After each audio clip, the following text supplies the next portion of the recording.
Subscribe कीजिए हमारे channel midnight horror cartoon को और साथ ही बेल आइकन को भी दबा के ऑल पे क्लिक कर दीजिए ताकि जब भी मैं कोई नया कार्टून अपलोड करूंगी तो सबसे पहले आप तक वो वीडियो पहुंच जाएगी।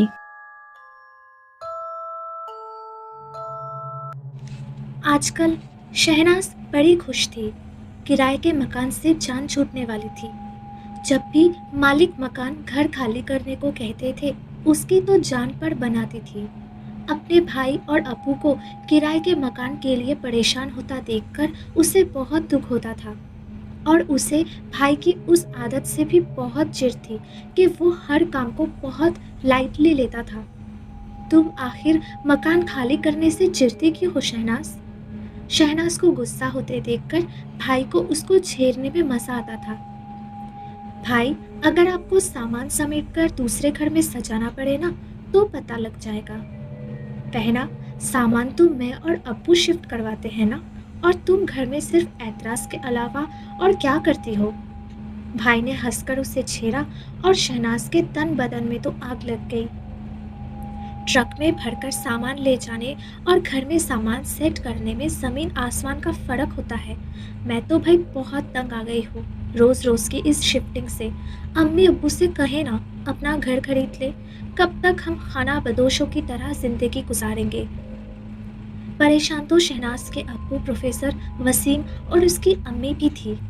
मालिक मकान के नखरे, फिर हर साल किराया बढ़ाने का सिलसिला और इसके अलावा आए दिन की तब्दीली से फर्नीचर पर भी जगह जगह निशानात अलग लग जाते थे। अब तो अप्पू ने संजीदगी से घर लेने का सोच लिया था, मगर उनकी महदूद आमदनी, बच्चों की पढ़ाई और फिर मकानों की कीमतें भी तो आसमानों पर पहुंची हुई थी। हाउस बिल्डिंग से लोन भी रिश्वत दिए बगैर नहीं मिलता था। उन्होंने हमेशा हकालाल का कमाया और बच्चों को खिलाया। अब इस उम्र में अपनी आखिरत खराब करने से उन्हें डर लगता है। फिर उनकी किस्मत अच्छी थी कि हाउस बिल्डिंग में उनके एक शागिर्द की पोस्टिंग हो गई और यूँ उन्हें बगैर किसी रिश्वत के लोन मिल गया। और फिर बहुत सोचो विचार के बाद उन्होंने शहर से कुछ ही दूरी पर मौजूद एक 300 गज का प्लॉट खरीद लिया।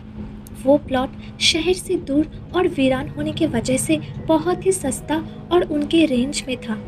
शुरू में तो शहनाज और उसकी माँ उस इलाके की वीरानी को देखते हुए बहुत घबराई। अप्पू, ये जगह तो बड़ी हौलनाक है और फिर शहर से इतनी दूर मैं कॉलेज कैसे जाऊंगी? शहनाज बीएससी की स्टूडेंट थी और उसका भाई सीए कर रहा था। बेटा, यहाँ की आबादी बहुत तेज़ी से बढ़ रही है। यहाँ रोज़गार के मौके ज़्यादा है, इसीलिए हर जगह के लोग यहाँ आकर आबाद हो रहे हैं। मुझे तो हैरत होती है उन लोगों पर जो आने वालों पर ऐतराज़ करते हैं। क्या अपने ही मुल्क में एक जगह से दूसरे जगह जाने में वीज़ा लेना पड़ेगा? हम रोज़गार के लिए दूसरे मुल्क में भी तो चले जाते हैं ना। ये तो फिर अपना मुल्क है। और बेटा, जब तक हमारा घर तैयार होगा तब तक और भी बहुत से घर बन जाएंगे यहाँ। और वाकई प्रोफेसर वसीम का अंदाज़ा सही था। 8 महीने बाद घर मुकम्मल होने पर उन्होंने शिफ्टिंग की तो काफ़ी घर बन चुके थे। सिर्फ उनके आसपास के प्लॉट खाली थे। घर देखकर शहनाज तो खुशी से बेहाल हो गई। घर बेहद खूबसूरत था, ख़ास तौर पर छोटा सा सरसब्जा लॉन, 3 बेडरूम और अटैच्ड बाथरूम पर मुश्तमिल उस घर में हर वो सहूलियत मौजूद थी जिसका शहनाज ख्वाब देखा करती थी। हर कमरे में बिल्ट इन अलमारियाँ, अमेरिकन किचन के साथ छोटा सा लेकिन स्टाइलिश सा ड्राइंग रूम जिसके साथ बाथरूम भी था। शहनाज तो खुशी से अप्पू से लिपट गई। थैंक यू अप्पू, इतने खूबसूरत घर का तो मैंने सोचा भी न था। अच्छा किया जो नहीं सोचा था। इस घर पर तो सिर्फ मेरा और अम्मी अब्बू का हक है। तुम किस खेत की मूली हो? भाई ने हंसकर कहा तो शहनाज को तो पतंगे लग गए। अब यूं ही चलते हैं भाई, देखना मैं अपना कमरा किस खूबसूरती से सजाऊंगी।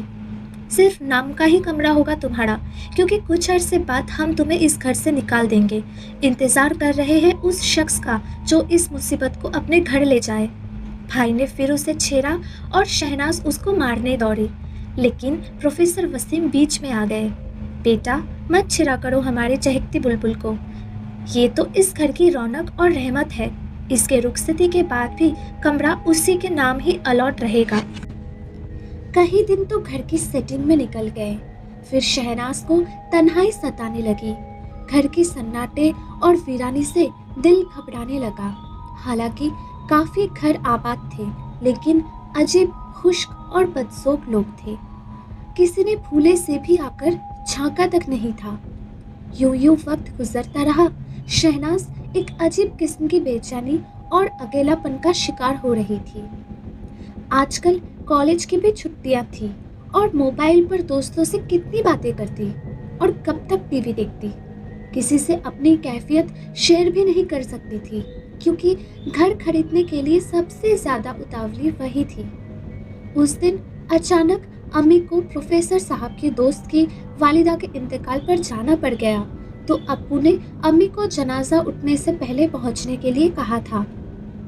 अम्मी, मैं घर में अकेले कैसे रहूंगी? शहनाज ने अपनी अम्मी से कहा। मैंने तुम्हारे भाई को मैसेज कर दिया है, वो मुझे 1 घंटे बाद पिकअप कर लेगा। तुम्हारे अब्बू तो जनाजा पढ़कर ही आएंगे।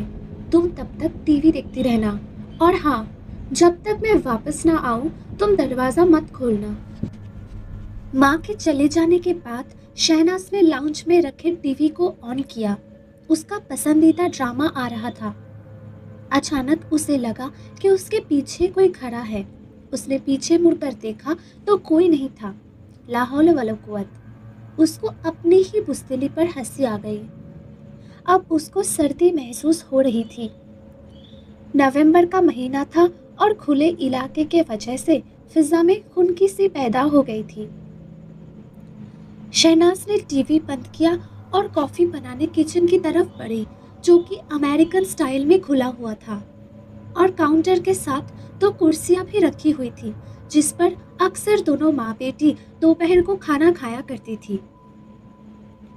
अभी शहनाज कॉफी बना के उस काउंटर पे रख के पीछे मुड़ी ही थी कि उसके पीछे से कॉफी फेंकने की आवाज आई। उसकी हैरत से तो आंखें फटी की फटी रह गई। उसने तैयार कॉफी काउंटर पर रखी थी, फिर उसको फेंका किसने? वो घबराकर अपने कमरे में बंद हो गई और मोबाइल पर भाई से बात करने की कोशिश करने लगी, मगर शायद सिग्नल्स के प्रॉब्लम की वजह से वो बात ना कर पाई। वो तो अब चीख चीख कर रोने लगी और फिर वो डर के मारे बेहोश हो गई।